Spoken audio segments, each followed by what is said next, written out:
For many, Satanism is the stuff of horror movies and comic books, something to watch in the shadowy safety of movie theaters or to ponder in popular novels.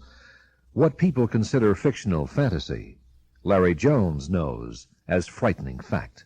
Larry Jones is a detective lieutenant in the Boise, Idaho Police Department. As president of the Occult Crime Impact Network, he works with Satanism daily. He's an expert. You are about to hear Bob's exclusive interview with Larry Jones. Jones is one of the unsung heroes who deals daily with the devil, one of the resource people Compassion Connection calls to deal with occult crime. Jones investigates it. He networks with more than 400 police officials around the country. He lives on the leading edge of Lucifer's labor. Here's Bob. Now, I want to clarify some things right up front. You had an organization called the Occult Crime Impact Network, right? Right. You're speaking on behalf of that today, although you are a detective lieutenant with the Boise, Idaho Police Department, but you're basically speaking in regards to your perception as a private citizen? Well, it's kind of a mixed perception, but if I have to be an official spokesperson, I'll speak for Occult Crime Impact Network. All right. Tell us a little bit about that. Why did you form it? What's the purpose of it? Well, its purpose was initially to share intelligence and training information among law enforcement officers about cult and occult motivation crimes. And since that time, we started in 1986. Since that time, we've kind of broadened our scope because we feel that it just isn't a problem that police only can handle. It's going to take everyone in the community, from psychological treatment people to educators to parents, survivor groups, clergymen, the whole range. When you say share intelligence, can you be more specific? What kind of information is shared? Well, on a pure police intelligence aspect, we share information with other law enforcement officers about crimes and criminals and how to investigate and that sort of thing. That isn't generally shared with the broader range of people we deal with. A little bit lesser than that is the awareness level information about cult and occult motivation crimes and the types of recruiting techniques that are used, the effects that it has on children, the whole gamut of the satanic crime and victimization topic area. Well, that strikes me, Larry, the fact that you have formed this organization, the fact that you are sharing this intelligence would seem to indicate that the law enforcement community in general has not been doing this as a matter of course. Is that correct? Well, I think that's correct. 3-4 years ago, there was hardly any mention in law enforcement circles about cult and occult motivation crime, except for a very few, individuals around the country who are really pioneering in that field. About 1985, late 1985, we started to become more aware of it. I went to one of the first seminars down in Florida on cult, sex, and deviant movements, which was put on for law enforcement, and gained a lot of basic information there, and came to the realization that I had never been trained in 15 years of law enforcement at that time about any of this stuff, and I just theorized that nobody else had either. And we put the word out across the nation to law enforcement that anyone wanting to network about this type of information should send us a letter. And we got 350 or 400 letters in about 2 months. So it was obvious that it was an area that needed some attention. This is not then just an arena of crazies who are out doing their own religious thing. There are people breaking the law. What kind of laws are being broken? What are they doing that is criminally indictable? Well, anything could be possible, as far as the motivation goes. Of course, probably the most common thing is drug use. And we know that drugs are used in a variety of ways, in recruiting, in deadening the sensibilities and heightening the mystique, and in creating control mechanisms and addictions to keep people in check and to help them to forget or to confuse things so that they become poor witnesses in court. And it's also used to make money. Well, so there's a broad range all the way from the what you'd call the social use of drugs in a recruiting atmosphere to the hard-line selling of major amounts of drugs to get financial income for the groups. There's a suggestion by some this whole area has become sensationalized, that the Geraldos of the media and the law enforcement officials such as yourself are blowing the thing out of proportion for whatever personal reasons one may have, attention, etc., and so on. There was an article in Newsweek magazine that mentioned your organization that you may have read that took kind of a swipe at the end of it, suggesting that very little concrete evidence, very little information has actually come to the fore as a result of the efforts of you and others. Is it being sensationalized? If not, why is there so little bona fide results of the shared intelligence? Well, it takes a long time to gather intelligence, especially when you're starting at ground zero, where the people who are supposed to be gathering the intelligence don't know anything about the topic area. And we have been involved for the last 3 or 4 years in an awareness and training campaign among law enforcement so that they will first recognize that there is a problem and accept that fact, and then act accordingly and go out and with a little bit more information, ask the right questions, be aware that these things do happen instead of just poo-pooing them, shoving them aside. The being held accountable for not having statistics in this particular thing is just catch-22. The people that are saying that are very questionable in my mind as to what their motivation is, because we're in a situation where it's a brand new expertise field, and yet we're being held accountable for not having statistics that were generated 10 or 20 years ago, so we have a baseline to be able to tell whether we're having an increase or decrease. That's ridiculous. It's a non-argument. It doesn't matter whether we're having an increase or decrease. We've got enough that we know about right now to keep all the investigators in the country busy for the rest of their careers. If we handled what we had. So it's there are a lot of side issues, a lot of very characteristic satanic type techniques employs out there to try to muddy the waters. And I think that there is a lot of sensational types of treatments of this information, not only in the media but also among some so-called law enforcement or psychological professional people who are billing themselves as experts.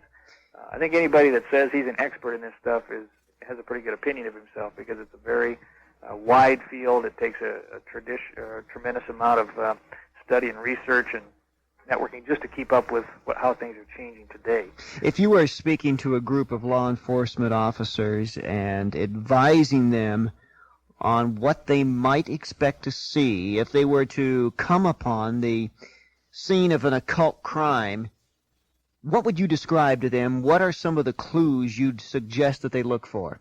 Well, we have to define what type of crime we're looking at first, because the crimes can range from anything from vandalism and petty theft to murder and cannibalism. Okay, let's break it down into two. Let's deal with, say, vandalism and or a ritual site, and then let's deal with murder and the more heinous acts. Well, I think the first thing at one of the minor sites, maybe the site of a ritual where there's been some graffiti or desecration in a church or that sort of thing. First of all, the location of the scene. What type of an area is it?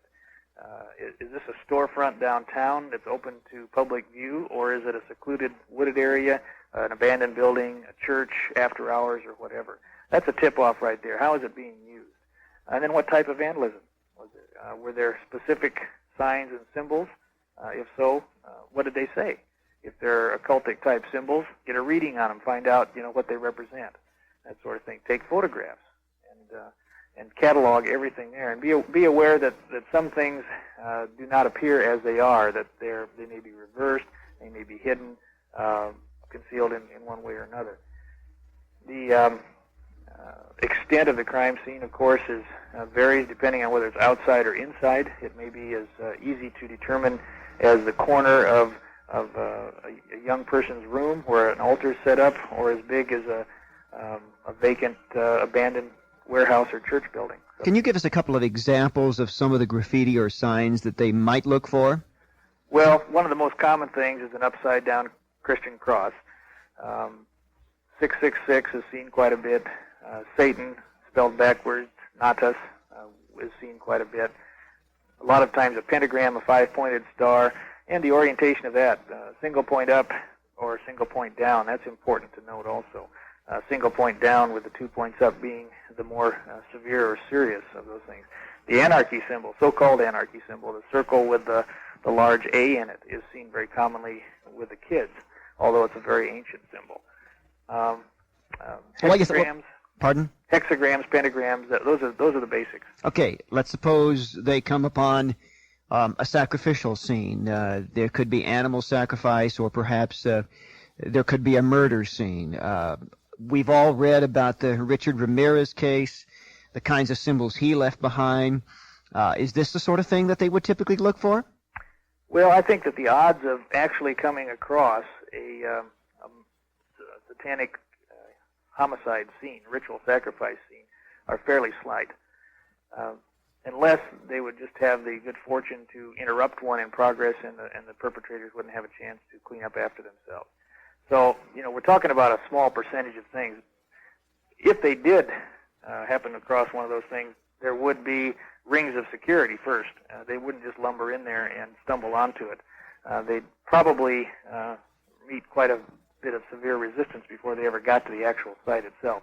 Supposing they did get in there, there would probably be some sort of a ritual circle or circles on the ground with some sort of a figure inside, either a 5 or 6 pointed star probably, other signs and symbols on the north, east, south, and west. There would probably be some sort of sealing symbol, magical symbol, either imaginary or real, perhaps painted or carved in a tree or whatever.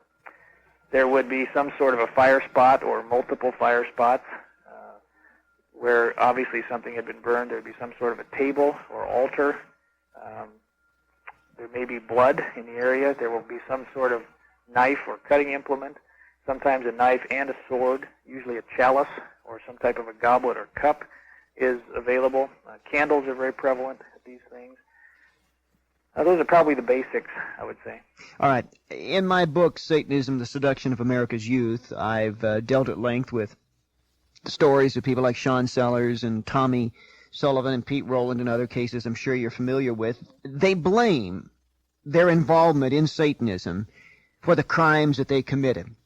In the cases that you're familiar with, these or others, is it really what's going on? Is this a cop-out, or do they really believe the devil made them do it? Well, depending on who you're talking to, or which criminal you're talking to, it could be any place along there on a broad range of things. Some criminals are now blaming Satanism for what they would have been doing anyway. Some people are just downright psychotic, and with all the media attention that this has gotten in the movies out there, they get their psychological pumping up, as Mike Warnke says, from that type of thing, and are patterning after it, although they may not be true practitioners. On the other hand, all this material that's available in the media does give even the teenage dabblers all the basic implements and information they need to complete real ritual. And it doesn't take very many real rituals, even on the very beginning level, to become involved and to become committed. So I would say that each officer that's involved with one of these cases needs to take a look at each case on its own merit and decide what he's got, keeping an open mind that there's a very good likelihood that a satanic crime is being perpetrated by somebody who is following that belief system. And that is his motivation. You can't altogether rule it out, but you can't say every time there's a pentagram, there's a Satanist either. All right, the press and people involved in investigating occult crime have speculated, in some cases quite wildly, in regards to the missing children phenomenon. All these pictures we see in the milk cartons. One police officer that I quoted in my research said that he thought 95% of missing children were ending up in pornography or occult crime related situations. Any kind of a handle you've got without being alarmist, what are the facts? Do we know what missing children are in fact being abducted for ritualistic purposes? I don't think we do know, and I haven't seen any statistics that are reliable at this point to show. And then again, it's a catch-22 thing. The people responsible and funded to keep the statistics haven't even admitted that there's a problem. So they're not keeping the statistics, so we don't have any statistics to prove that there's a problem, and it goes around and around like that. I think one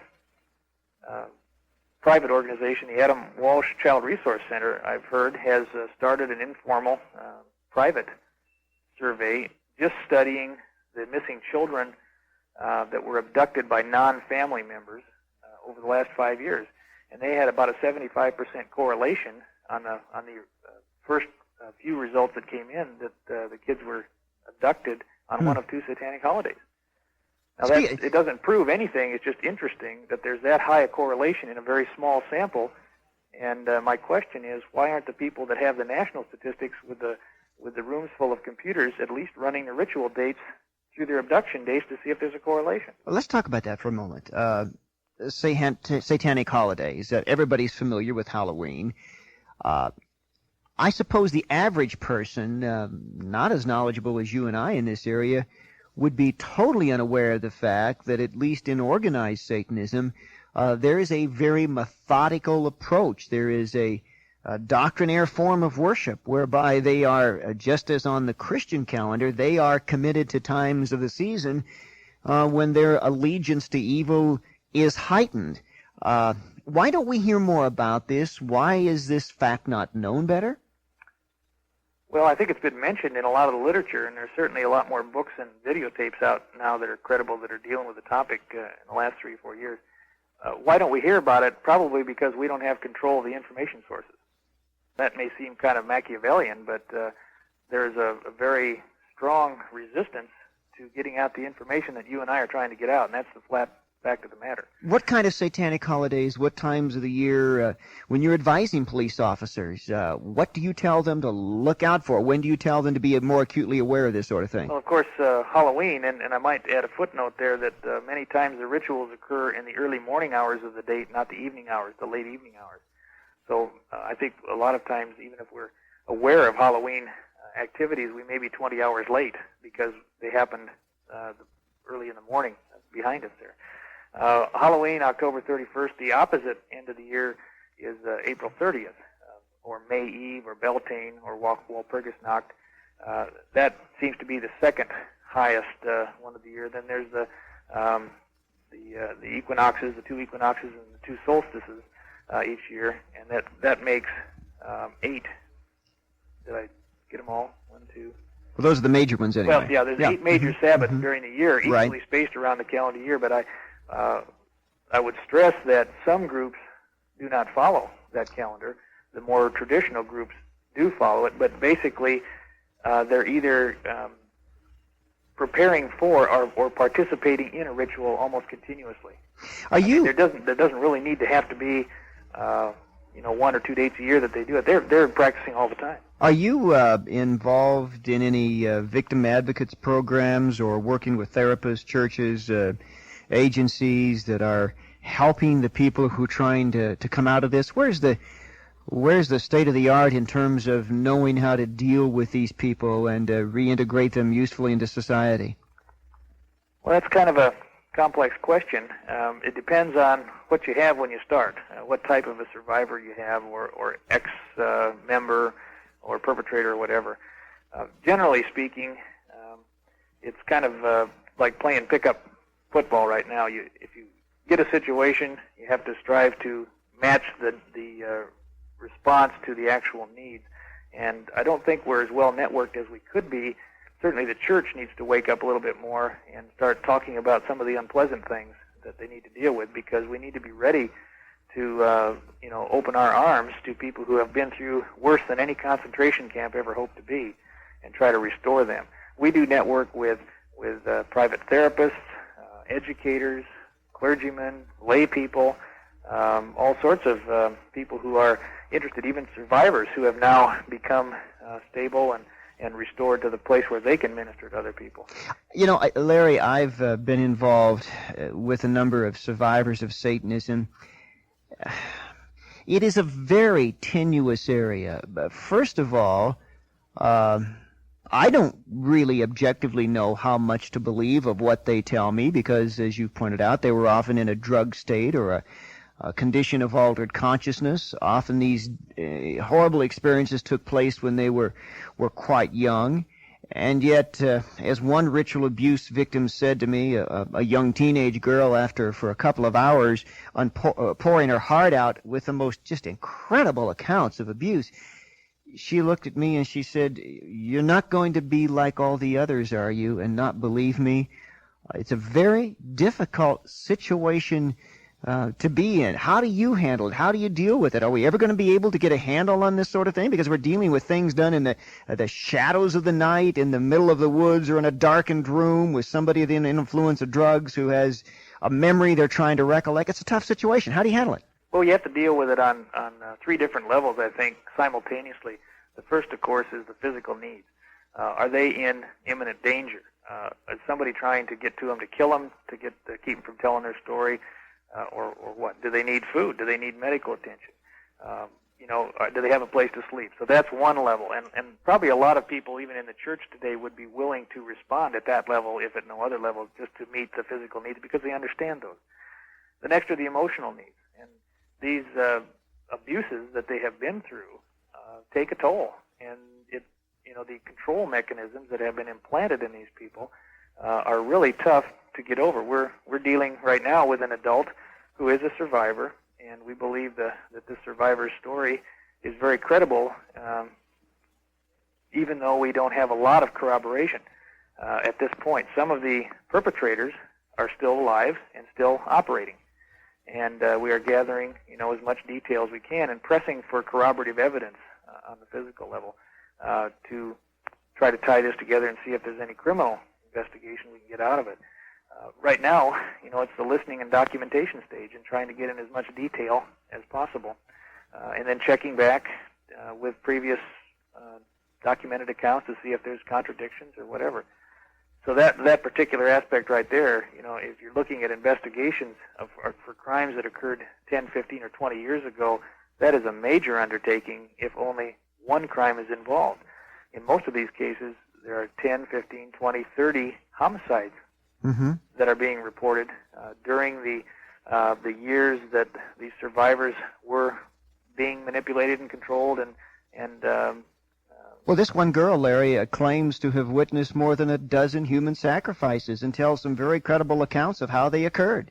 I mean, she even talked to me about going up and touching one of the bodies as a young child, and the horror of seeing how this individual was killed. And this is going back 8-10 years. Yes, and that's not inconsistent at all. We're hearing those all over. Of course, the big question everybody asks is, well, where are the bodies? That's a fairly simple one to answer.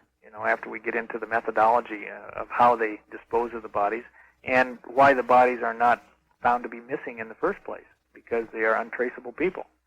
If they're not a newborn, unrecorded live birth, then they're a runaway, or somebody that was shipped in from across a border or from a different part of the country. We have our systems, our tracking and tracing systems, and they're very rigid. They're very jurisdictional, in nature, and they're very easy to get around. And we feel very smug that we have all these wonderful systems for tracking and taking care of people, but it's only the people that fit within that framework that we can monitor. Well, one survivor told me that in their particular group, they would just go to a section of town where some of the street people or the homeless people were hanging out, vagrants that nobody knew who they were or where they were from, and said these people were quite easy to pick up. Yes, they're untraceables. Nobody's watching them. Nobody knows where they are. Maybe nobody cares where they are. I might say to the young people, if you're thinking of running away, as soon as you turn the corner in your neighborhood and are out of sight of the people who know of you, you're fair game for anything that comes along. And if you disappear, nobody's really going to know. Now, is there a third category you mentioned a moment ago, the physical needs and then dealing with the emotional? You said there were three areas of dealing with these survivors. Well, the spiritual is the other area, and this is a very controversial area in law enforcement. I mean, probably the majority of law enforcement trainers on the occult right now are trying to write the spiritual aspect out of the whole problem, because there's a cliche going around that you shouldn't mix religion and law enforcement. It's incredibly naive and short-sighted to say that. They operate under this separation of church and state doctrine that, to me, is not even consistent with the original writing of the Constitution, but that's the way the courts have interpreted it, as many other things have gone awry. But they say you can't mix religion and law enforcement. Well, to them, I have to say, well, the Satanists mix religion and crime. And if we're not going to be at least aware of what the other side is doing and how they're thinking, we're not going to be able to deal with it. But on a more personal level, when we're dealing with survivors, Our organization is based on biblical principles, and we believe that the power of the cross and the power of the shed blood of Jesus Christ defeats Satan and his demons, and that there's a certain, very definite scriptural basis for dealing with what the Satanists have implanted in those people and dealing it with from a biblical point of view. Satan was not invented in Marvel comic books. He was first introduced in Genesis 3 of the Bible, and people who want to build religion out of Satanism need to look at where we all came from here, because Satan as a persona, as a personality, is a supernatural being, and he is a fallen created angel that has authority to operate in our lives and in this world for a certain period of time. And we can't ignore that and deal with the problem. You can't treat somebody that has been through rituals and has had demonic-type controls implanted in them with a drug program or a hypnosis program or any kind of a I-feel-good therapy program. Well, it occurs to me, too, that if they have been implanted with negative religious imagery, the undoing of that requires a positive emphasis of the truly imputed meaning to that imagery. Right. It comes down to a very basic good versus evil. If you've got evil, the only thing that's going to destroy evil is good. And if you're talking about ultimate evil, Satan, then who is the ultimate good? Now, Larry, some of the ritual abuse victims that I've talked with, some of the survivors, have been extremely reluctant to go to the police. I've had some of them say to me, I know that some of the police officers are involved in this type of thing, and I'm frightened I'll get no protection from them. I'll be in even greater danger. Is this a kind of paranoia on their part? Is this true in some cases? And if so, where does this leave a survivor? I think it's a paranoia that's implanted in the survivors to keep them away from all policemen. Not all policemen are Satanists. In fact, very few policemen are probably Satanists. But there are some, and we know that. It's a matter of getting to the right one, and that's a real tricky question as to how to do that. And people ask me to recommend somebody that they can trust, unless I've looked them right straight in the eye and seen the results of their work and have a chance to talk to them, I really can't make a recommendation, because there's some pretty good infiltrators out there. So is this one of the purposes for your organization, for survivors and victims to be networked with officers and people that, to the best of your ability, you've been able to identify as credible? We try to do that. That's not one of our major purposes. Really, we're in the awareness business, but you just can't get into part of this topic area, as you know. It just kind of makes you include everything, because once you're identified as a person with knowledge about this, then you start getting the phone calls and the letters and the requests for help. So we do our best as far as networking with people we know and networking with people that we've worked with in the past, and we've gotten some sort of a positive result back from them. This is the end of Side 1. Please turn the cassette over at this point for the continuation of the message on Side 2. I want you to know, Larry, that our compassion connection, as it is established and begins to grow, is going to make what you are doing and others like you an important and integral part of its efforts. I know you're somewhat familiar with it, and we are extremely supportive of what you're doing, and one of the areas our Compassion Connection is targeted is making sure that people like you and others are networked all over this country, because I know exactly what you're up against. Could what happened in Mexico, Mark Kilroy, those 15 people in that Mexican field, can it happen again? Can it happen here in America? Are we kidding ourselves if we think these were just a bunch of drug-crazed Mexicans who got involved in voodoo? Do you think that was the first time that ever occurred? I don't, but I suspect that many people do. I think that many people suspect this was a phenomenal one-time occurrence, and it could never happen again. Well, people will believe what they want to believe, and if they don't want to believe that this is widespread, then they won't, and it'll absolutely sneak up on them someday, hopefully not with too bad a results, but they will come to a realization that they were wrong. I don't have any misconceptions that the Matamoros situation was the first or only one. It just happened to come to light. And I think in these last days, the Lord is bringing information forth. He's bringing the survivors forth to tell us stories that were generated 10, 15, 20 years ago before we were in any position to listen. There weren't any ears to hear that long ago. Now we've got some ears to hear. Granted, there's a lot of confusion out there. There's a lot of smoke. There are a lot of false experts and all that. But I think that the truth is still coming through, in some ways. Hopefully we're getting better at being able to accept a survivor for what they are. In a lot of cases that's an unknown quantity. To do what we can to help them. Larry, I was recently in Chicago, and a friend of mine directed me toward a series of warehouses covering several city blocks in a rundown section of the city. And we went to a door. There was no sign, just an entryway, nothing but a buzzer, a button that you pushed, and someone would release the door. You walked in, and there was this small little retail store there, basically kind of a Santeria Botanica, but it had all types of voodoo materials. It was a very small little retail store, but this fronted these massive, massive warehouses, and there were huge 18-wheeler trucks, pulling up one after another. Fork loaders were filling these things with all kinds of occult artifacts. There were curse and kill your enemy candles, satanic voodoo dolls. Every type of potion and spell, whatever.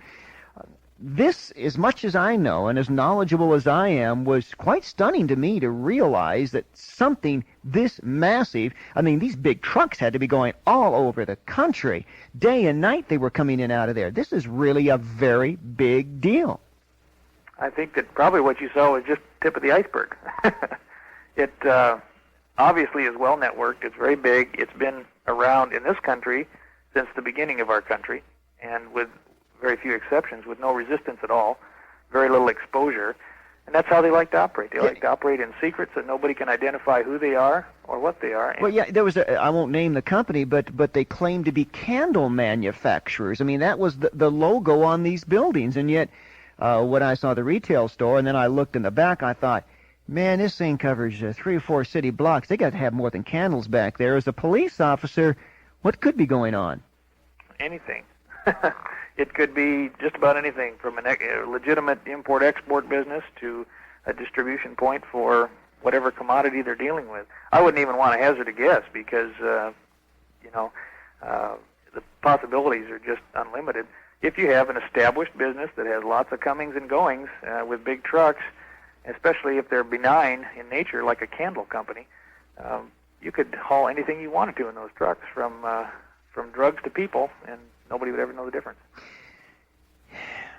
As I've written and researched this area for a number of years, I've become aware, as most people have, of the link with the media, from fantasy role-playing games to black metal music to horror movies, and its direct effect upon young people. The linkage seems so incredibly distinct when you talk with these kids. They'll name specific songs. They'll name specific movies. They're Jason and Freddy Krueger imitators.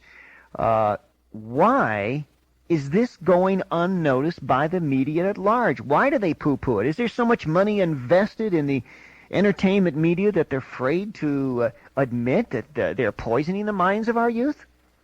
Well, we're going into international conspiracy theory here a little bit, I think, but to me, who controls the media? That's one big question, and who stands to make money? That's another big question. And in fact, the decision makers at the top, if they wanted to stamp it out, could stamp it out.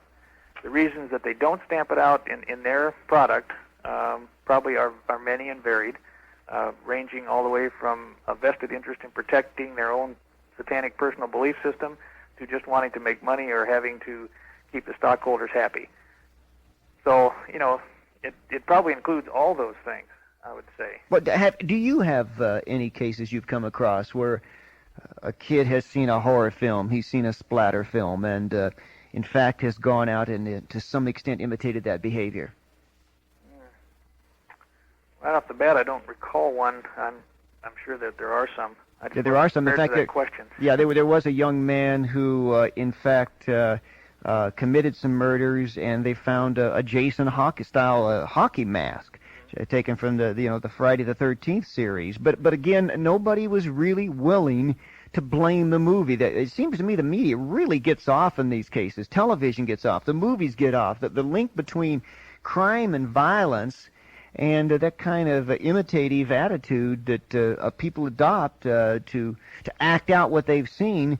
I think they're getting off too easy. I don't think that the media is properly investigating this. I think that the most poignant thing I think that comes to my mind is teen suicides. And we've seen enough of those locally, that it just becomes incredibly repetitious and tiring to keep seeing the same scenario with the suicide solution playing in the background and the young person dead from his own hand in his bedroom, surrounded by all the heavy metal rock posters, probably a couple books on Satanism, some Dungeons and Dragons manuals, and all the negative things. Now, that's not saying that listening to that type of music will cause you to kill yourself, but as one of the degrading factors, just piling a load of weight on these kids, when it comes to the point where the straw that breaks the camel's back occurs, then all the other is sitting there in place waiting to be put into action, and they die. Let's talk to parents, and let's talk to church and school leaders for a moment. Let's talk to the parents first.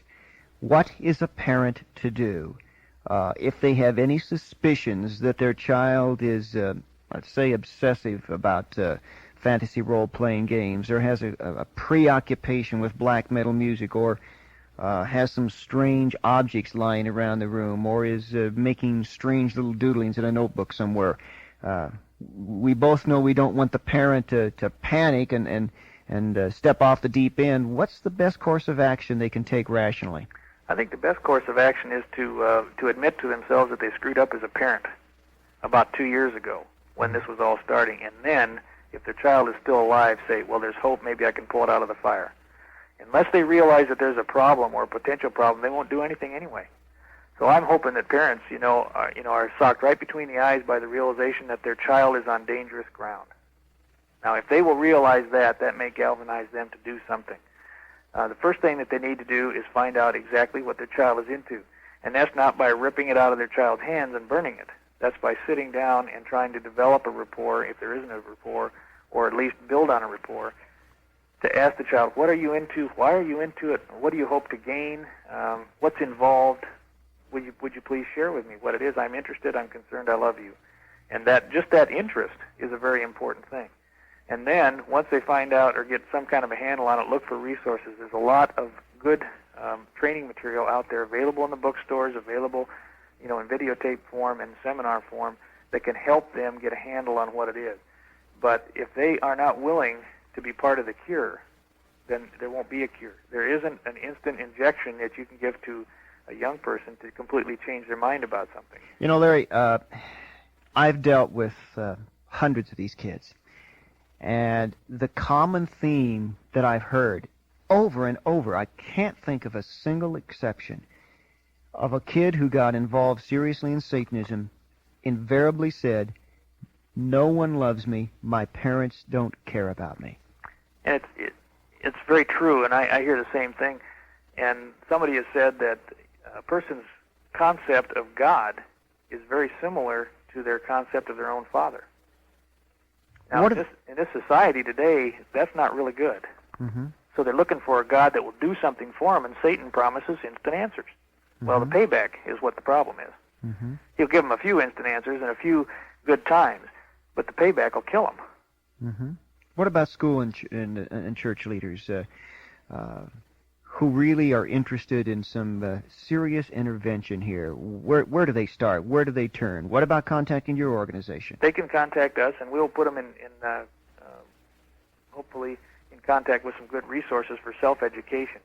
Johanna Michelson just wrote a wonderful book that deals with how all the occult philosophies show up in the educational system and how they're relabeled and hidden so that we don't recognize them as religion, and especially as an occult religion, but yet they're being implanted in the schools. We are backed right to the brink of losing the war without knowing it in a lot of areas. We need to wake up. The enemy is out to steal and to kill and destroy, and he's been at it a long time, a lot longer than we've been aware of it in our society, as a society. So we need to really get on board and do some action, I think, and do some self-education. If the educators, if the clergymen, the counselors are interested, they can get the information they need. If they're really committed to doing something about it, the first thing they need to be aware of is they'll probably get some incredible resistance right in their own hometown. Where can these people get in touch with you, Larry? They can contact our organization by writing CCIN at 222 North Latah Street. That's Latah in Boise, Idaho, 83706-2657, or calling at 208-336-9950. Now, that's a message machine, but we do get back to people. All right. And I would encourage any educators or any pastors who are listening who are interested in doing something about this to get in touch with you as soon as possible. On a personal level, Larry, I've had the opportunity to meet you, and our Compassion Connection has already networked with you in many ways, some of which we wouldn't even, frankly, want to talk about on the air in terms of help that has been given to various people who have contacted us. I've dealt in these areas for a number of years, and I'm aware of the fact that it's not a pleasant thing. Someone once said to me, Bob, doing the kind of thing you do is like somebody working in the sewer, but somebody's got to keep the sewers clean. How do you handle it? I mean, you're a professional police officer. You have your civic responsibilities in that regard, and then in addition, and that's tough enough the way it is. I mean, I have great respect for police officers. I've a close personal friend who's been involved for 20 years in law enforcement, and I know the pressure, the strain, the terrible emotional tensions that come with that. And then on top of that, you're doing all of this. It's a lot to put on any one man's shoulders. How do you handle it? Well, if it wasn't for the Lord, I wouldn't be involved in the cult ministry. And He raised that up, and He supports me. And there are many, many people who are interceding on my behalf personally, and on my family's behalf, and on our network's behalf. I think that the combination between law enforcement and this cult crime investigation aspect is very good, because as any police officer really quickly learns, you have to be able to step back from a grisly situation and allow yourself to get through it, and then if you're going to react to it, you have to do it afterwards. You have to keep yourself together while you're in the middle of it, and we go through a certain desensitization process also. So that helps from the physical point of view and the gory story, point of view. Although there are still things that I hear from day to day that shock me, that you think you've heard everything, and then you hear something that's even worse. But from the personal level, I think my commitment to Jesus Christ as my Lord and Savior is the bottom line. Satan is deathly afraid of Jesus Christ. And if I recognize my legitimate biblical authority as a believer and exercise that against the powers of Satan and the powers of darkness, then that is going to be a winning combination. If I try to do it on my own strength, I'm going to be ground up.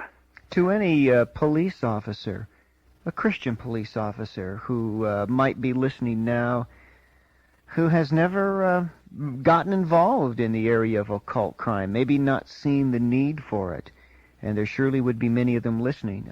Any kind of word you might want to share with them? Just a realization, maybe a perspective word. Satan is the root of the tree that all crime grows from. And we've been occupied for years, for our entire careers probably, trying to rake up the leaves in order to kill the tree. That doesn't work.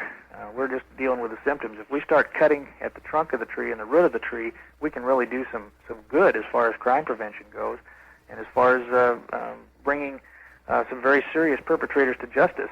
If we don't realize that we've just been spinning our wheels raking the leaves, then we're going to waste the rest of our time, in law enforcement doing the same thing. Where's the next big battle coming? There are the dabblers, the kids who kind of fool around with this stuff there, and then there are the self-styled people who go out and make up their own ceremonies, get a little more serious. Then there are the generational Satanists, those who have a hierarchy going back, some cases, decades or hundreds of years where this stuff has been passed down. And there are the religionists, the kind of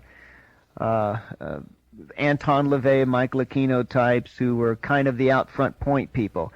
This thing is so varied. Where is the next big war, you think, going to be fought with what the powers of darkness are doing? I think that they're becoming increasingly arrogant and increasingly bold in what they're doing.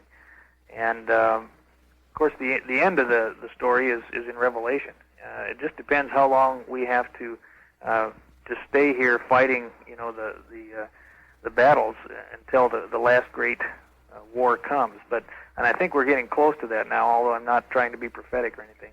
I think that the thing we're looking at immediately is a battle of the experts and a battle of the definitions. And there's of course, the enemy likes to use division and wedges and trying to get controversy going because that's where he works best. And there are many people who are knowledgeable in law enforcement, as I said, who are saying, keep religion out of it, keep religion out of it. Redefine the terms. The people that are saying anything about religion are not credible people. Well, that plays right into Satan's hands because he knows that religion in the form of pure Christianity and the blood of Jesus is what hurts him, and he wants to keep that out of people's hands. So I see a great encapsulation of the Christian law enforcement ministries coming about right now, that if they can't silence us, they're going to try to get us in a capsule where we can't infect anybody else with what we know. So that is, as far as my perspective, is the next big battle, but it's the Lord's battle too, and he'll win that one too. He's not going to let the tactics of a few people, defeat his purpose in this thing. Larry, I thank you for the time that you've shared with us. I've had the privilege of meeting you, and as I said, we've worked behind the scenes with you in a number of areas. I have the deepest respect for what you're doing and great admiration for your willingness to venture into a territory where angels might fear to tread. I trust that many thousands of people who will be hearing this will hold you up in their prayers, support your efforts in every way that they can, make available to themselves the resources that you've provided, and my prayer is that God will raise up many other fine Christian police officers and those involved in the law enforcement community who will stand with you shoulder to shoulder to let not only the force of that the Scripture speaks about, but the Word of God be combined to really deter evil in this evil final onslaught that we have. And I thank you for the time you've shared. Any final comment? Well, just keep up your part of it because we have to work together, and that's another thing law enforcement needs to realize is that we can't do it by ourselves. We need the Bob Larsons of the world standing next to us too. Larry Jones says the critical concern in the helping community is the battle of the experts, the battle of the religious people lack credibility. This is exactly what Satan wants. Much of our counterattack on the devil involves establishing education and developing dialogue, which are compassion connection goals. An ancient military axiom states, know your enemy. The devil, director of deceivers and prince of lies, wants his enemies confused and bickering. That's why Compassion Connection works to provide seminars and to network resources, to combine people and information to better deal with the devil. Talk Back with Bob Larson spreads the word. It sheds light on Lucifer. Your continued support of Bob and his efforts is imperative. The part you play is vital to the Lord's success in Bob's ministry. We count on you to faithfully support Bob as he continues to commit this ministry to God's work. Thank you. This is the end of the message. For further information regarding other topics available on cassette and in printed form, write Bob Larson Ministries, Box 36A, Denver, Colorado, 802